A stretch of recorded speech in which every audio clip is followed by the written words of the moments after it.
Vous êtes sur Médien TV, bienvenue si vous nous rejoignez. Le dossier de ce jour est consacré à l'or bleu avec cette réunion à Rabat mercredi 18 octobre du comité chargé d'étudier la problématique de la pénurie d'eau au Maroc.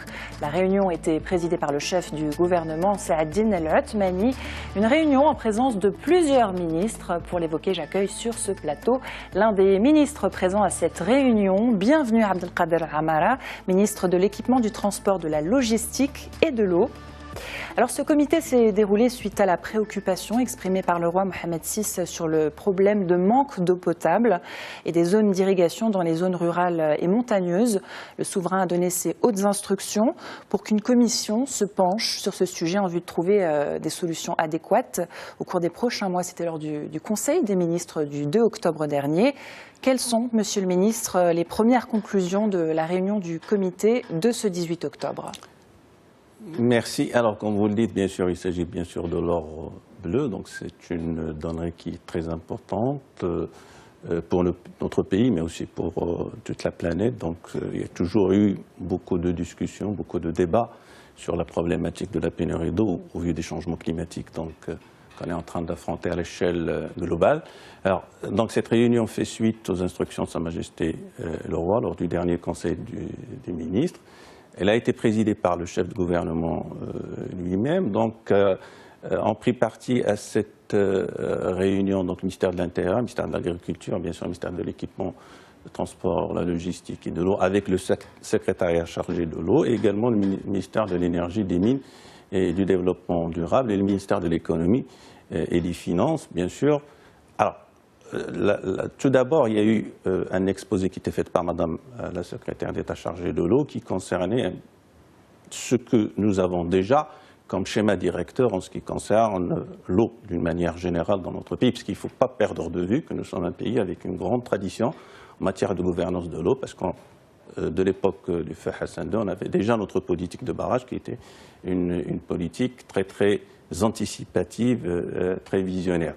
Donc nous avons bien sûr passer en revue, si vous voulez, ce schéma directeur. C'est un schéma directeur qui va jusqu'à 2030, avec ces trois composantes majeures. Alors, je voudrais juste y revenir, mais rapidement, si vous me le permettez. Il y a bien sûr la composante qui concerne donc, la mobilisation des eaux de surface, avec bien sûr la construction de barrages, essentiellement les grands barrages.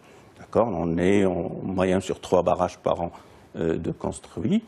Et la deuxième composante, c'est le dessalement d'eau de mer, qui est une composante qui a été bien sûr retenue dans notre plan national de l'eau, et il y a bien sûr la réutilisation des eaux usées. Donc ceci dit, ceci exposé, nous sommes revenus sur un petit peu, disons, l'évolution de ce plan national de l'eau, et déjà une première conclusion qui s'est dégagée, c'est qu'il y a un certain nombre, disons, de mesures et d'actions qui doivent être accélérées, notamment dans la composante, qui est une composante qui était nouvelle, mais qui est en train de prendre forme, disons, dans notre plan national de l'eau, qui est la composante dessalement d'eau de mer, et socialement, ça va concerner pratiquement un certain nombre de villes côtières. Alors, il s'est dégagé aussi un point qui est très important, sur lequel tout le monde était d'accord, qui a été réitéré par le chef du gouvernement, c'est que dans ce plan, nous avons 2 priorités majeures. Donc, il y a l'eau potable, bien sûr, qui concerne notre population et sur laquelle, bien sûr, l'équité sociale est importante. Et la deuxième priorité, c'est l'eau d'irrigation pour l'agriculture, étant donné que l'agriculture, c'est un secteur économique très important, c'est un secteur socio-économique très important pour notre pays. Alors, en ce qui concerne un certain nombre de problèmes que nous avons sur un certain nombre de localités, il a été décidé qu'un comité s'y penche rapidement, parce qu'il y a un certain nombre de décisions rapides qui doivent être prises entre le ministère de l'Intérieur essentiellement et notre ministère, donc le département de l'eau, pour parer disons, pour trouver des solutions rapides à cette problématique. Et juste pour dire, ça concerne un certain nombre de localités qui ne dépassent pas aux alentours d'une trentaine. Alors, quelles sont ces régions concernées par cette pénurie d'eau ? Alors, nous avons plusieurs régions à travers le Royaume. Je dirais que ça concerne un petit peu plusieurs régions. Alors, 3 scénarios. Soit c'est des problèmes effectivement de pénurie d'eau qui est lié au fait que l'année passée, on avait quand même une année qui était, dont les apports d'eau étaient réduits pratiquement de 21%, donc par rapport à une année, je dirais, normale. Donc il y a eu cet impact. Et il y a certaines localités qui ont eu des problèmes, je dirais, de gouvernance, parce qu'il fallait qu'il y ait des raccordements d'eau. Donc on a eu des problèmes d'expropriation, donc ça devrait justement faire l'objet de mesures rapides et urgentes. Il y a certaines localités qui sont normalement dotées d'eau, mais avec cette sécheresse, il y a eu un tarissement d'eau, notamment dans les puits.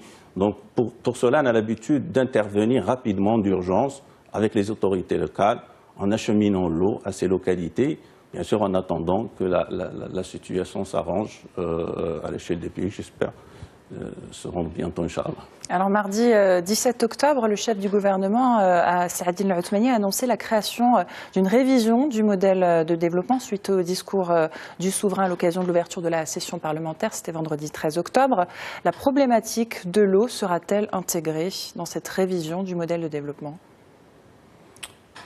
Écoutez, je ne peux que prédire, mais visiblement, bien sûr, c'est une problématique très importante qui ne peut être qu'intégrée dans notre modèle de développement durable, parce qu'on est en train de parler d'une denrée qui est importante, dont dépend bien sûr d'abord, comme je disais, l'équité sociale, parce que c'est de l'eau potable pour toute la population. Et Dieu merci, le Maroc a fait beaucoup d'efforts dans ce domaine, puisqu'on est à des satisfactions de l'eau potable à l'échelle urbaine de 100% et à l'échelle rurale, pratiquement on est à 94%.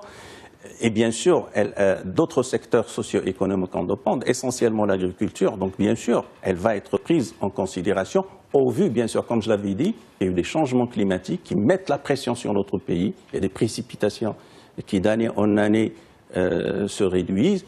Bien sûr, il faut qu'on revoie un petit peu notre modèle. Alors, je le disais tout à l'heure, il y a cette composante dessalement de mer, parce qu'on a quand même 3500 km de côte. Alors, cette composante est une composante qui devrait intervenir avec tous ses corollaires sur le plan administratif, sur le plan de budgétisation, etc. Alors, Monsieur le Ministre, sur votre département, celui de l'équipement du transport, de la logistique et de l'eau, sur l'eau notamment, quelles sont les grandes lignes qu'il faut réviser pour pouvoir l'intégrer au sein de ce futur modèle de développement? Alors, le département équipement, transport, logistique, bien sûr, c'est un département essentiellement d'infrastructure. Donc, on intervient bien sûr à des niveaux différents parce que bon, toute la composante route, autoroute, ferroviaire, et bien sûr la composante eau, c'est des composantes qui sont très importantes, qui sont des composantes majeures. Alors, tout ce qui a été fait dans notre pays justement pour qu'on arrive à une situation où nos infrastructures sont parmi les meilleures infrastructures de l'Afrique, il y a tout un travail qui devrait se faire justement pour qu'on, je dirais, qu'on achève un petit peu le travail qui a été commencé. Alors nous avons maintenant tout un programme qui a démarré, qui est le programme de réduction des disparités sociales et territoriales, où un certain nombre de routes, de pistes rurales, de routes de proximité, on est en train de parler de plus de 30 000 kilomètres, qui vont permettre justement, donc déjà le désenclavement de certaines régions qui sont enclavées, mais aussi de booster toutes les activités socio-économiques, ce qui permettrait à notre pays, bien sûr, de s'arrimer davantage à cette économie ouverte que voudrait Sa Majesté. Alors, bien sûr, j'insiste sur le fait que dans tout modèle de développement qui sera retenu par la suite, la composante infrastructure est une composante majeure, que ce soit sur les routes, que ce soit sur les ports, que ce soit sur les aéroports, que ce soit sur le ferroviaire. Bien sûr, il s'agira ensuite de faire les arbitrages nécessaires parce qu'il y a des sous-bassements qui sont des sous-bassements économiques, mais aussi des sous-bassements qui sont, je dirais, un petit peu d'ordre politique et répondent un petit peu aux doléances et aux besoins des populations. Merci beaucoup Abdelkader Amara, ministre de l'équipement, du transport, de la logistique et de l'eau, d'avoir accepté l'invitation de Medi 1 TV à l'occasion ce mercredi 18 octobre d'une réunion ministérielle qui a eu lieu au sujet de la problématique de la pénurie d'eau au Maroc. Merci à vous. Merci à vous aussi de nous avoir suivis. Restez sur notre antenne, l'information continue sur Medi 1 TV.